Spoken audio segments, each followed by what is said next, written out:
Hello everyone, আসসালামু আলাইকুম। তোমরা সবাই কেমন আছো? আশা করছি তোমরা খুবই ভালো আছো। এই যে বৃষ্টি হচ্ছে আমাদের এখানে। এই যে বৃষ্টির সময় সকাল সকাল যে টিফিন বানানো চলছে, গরম গরম ঘুগনি আর মুড়ি। এই যে এখানে আমি তেল গরম করে এখানে ফোড়ন দিয়েছি, ফোড়নে গোলমরিচ দিয়েছি, গোটা লঙ্কা দিয়েছি, তেজপাতা দিয়েছি আর একটু এলাচ কাট দিয়েছি। দিয়ে এটাকে ফোড়ন করে এই যে আলুটাকে ভালো করে করে আদা রসুন দিয়ে হলুদ লঙ্কা জিরে গুঁড়ো ধনে গুঁড়ো দিয়ে আলুটাকে ভালো করে ভাজার পরে মশলা দিয়ে এই যে কষছি। আর এখানে আমার নুন আর হলুদ দিয়ে অলরেডি মটরটা সেদ্ধ করা আছে।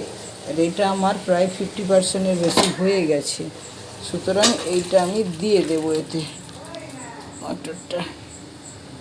মটরটাও দিয়ে দেব। এই দেখো, আমি ঘুগনি বেসিক্যালি এইভাবেই বানাই।